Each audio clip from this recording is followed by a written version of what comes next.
Do you know how it is when you're reading a book and you come across a passage that really strikes you, or maybe it's a little bit of dialogue, or maybe it's even just a word, and you want to remember that?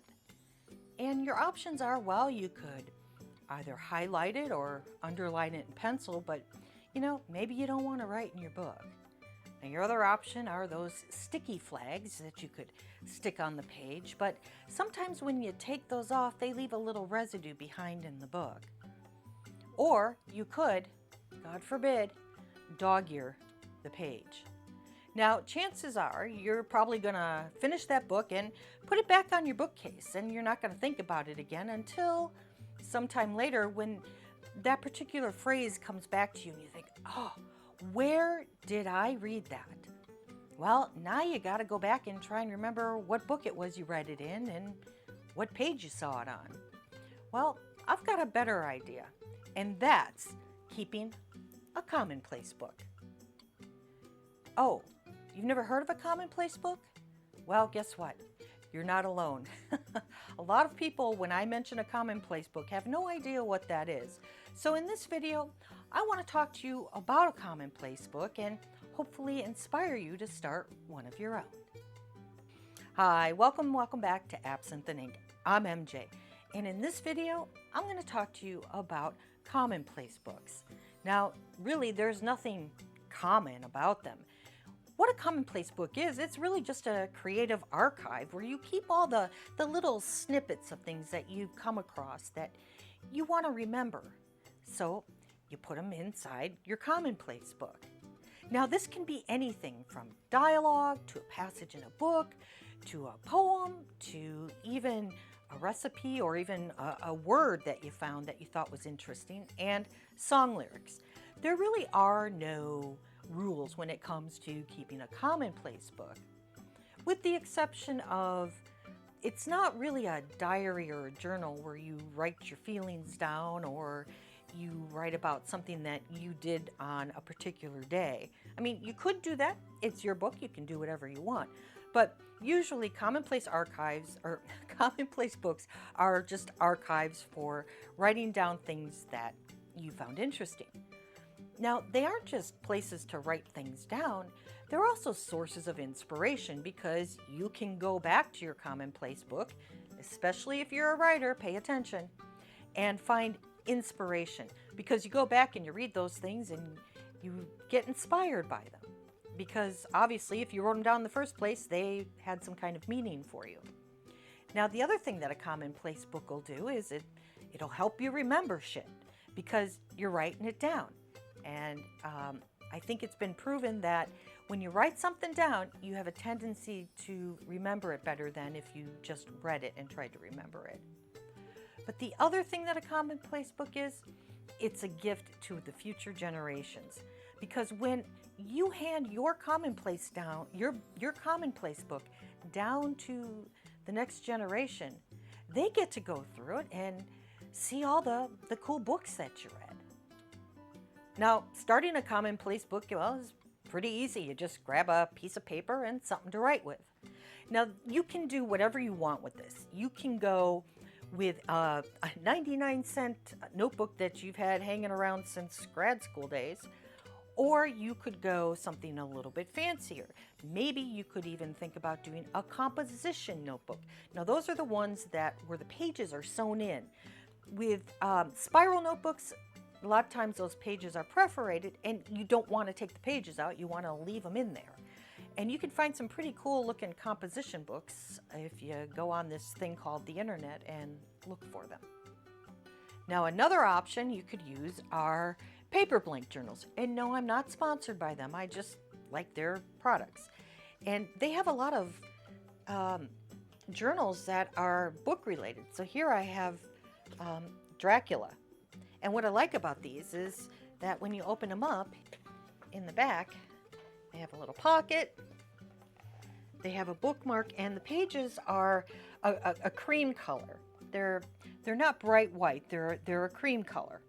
But they also lie open pretty nicely too. So paper blank journals are not a bad option to consider. And these will run you about 25 to $35, I think, depending on which kind of book you pick and the size. They have a bunch of different options. Now, this is my Commonplace journal. And this is a journal from Rogue Journals. And again, I'm not sponsored. I just like to let people know what I'm using in case you're interested, and I'll put links to everything down below that I talk about in the video. And I like this because, I mean, well, come on, look at it. I mean, look at it. How gorgeous is that? It looks like something from the 18th or 19th century, so I love that about it. I also love that it's got this wraparound style, and I like the way that the leather is very supple.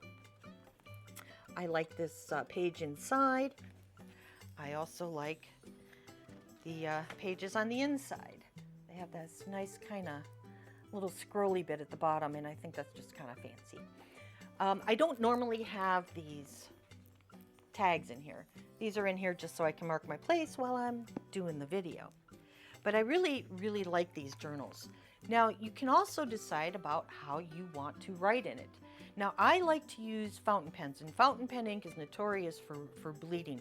So make sure if you're going to use a fountain pen or a marker that the paper that's in your Commonplace book is going to be thick enough so it doesn't bleed through to the following pages.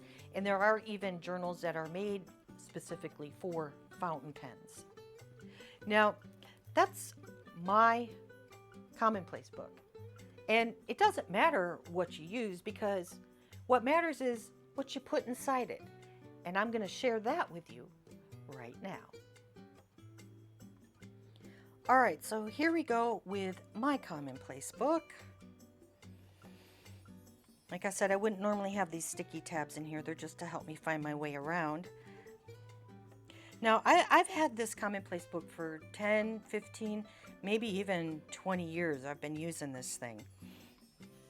And the first thing that's in it is some passages from Les Miserables, because I think Victor Hugo is just one of the most beautiful writers. I mean, you've got all kinds of stuff in here.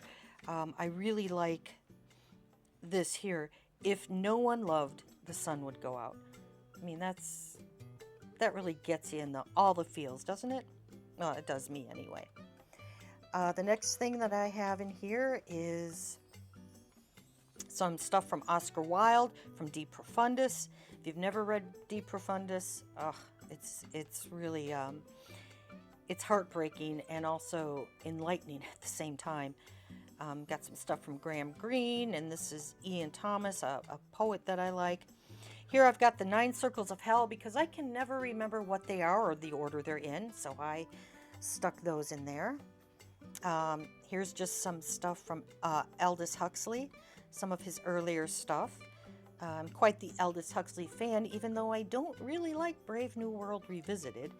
I've also got, Brave New World. I do like Brave New World Revisited. Brideshead Revisited is a fantastic book, one of my favorites. Some beautiful, beautiful stuff in there. Here's the Greek emotional cycle, and then some other interesting words from Greek mythology that I wanted to write down. See, so you can really put anything you want in here. Here's just a little experiment I did with 3 books from Amor Towles, Dostoevsky, and T.S. Eliot. I took different pieces of dialogue from each book and just created a little conversation. That was kind of a fun exercise. If you're a writer, that's a good one to do. Here I've just got some stuff from Charlotte Bronte. I've got Kafkaesque because I wanted a good definition of it. I got a little thing about Sir John Soane because I found him interesting. So it's really just a collection of all kinds of stuff. Again, here, this is when I was reading Stendhal, The Red and the Black. I loved that book, and I was just writing a lot of stuff in here from that. If you haven't read that book, it's a wonderful book. It's a little bit of an effort, but you will be rewarded. Here's some stuff from Walt Whitman, William Blake. Here's Jane Austen, George Orwell. Here's some stuff from Mary Shelley. I probably have a lot of Mary Shelley in here because I love her writing like Hugo. I think she's a beautiful writer. Here's just the Muses. I wanted to know who they were. Also the Fates. Here's a definition for ichor, which is the silver liquid that flowed through the Greek gods instead of blood. Okay. Let's see. Oh, here is a description of the slave ship by William Turner that was written by John Ruskin, and this is just fabulous. I mean, every time I read this, I'm just like, wow, this is incredible. Here's some stuff by George Orwell. Here's some more Huxley. Here's Ursula Le Guin. I have no idea where this came from because I've never actually read any Ursula Le Guin, but, well, there you go. It's just a catch-all for whatever strikes you. These are just some notes about the 1920s in England because I was working on a little story there, so I did some research and chucked it in there. Here we go. We've got some more Jane Austen, Sir James Paget. I have no idea why that's in there. The Doll Factory by Elizabeth McNeil. If you like the pre-Raphaelites, this is a book for you. Great book. Another great book, The Binding by Bridget Collins.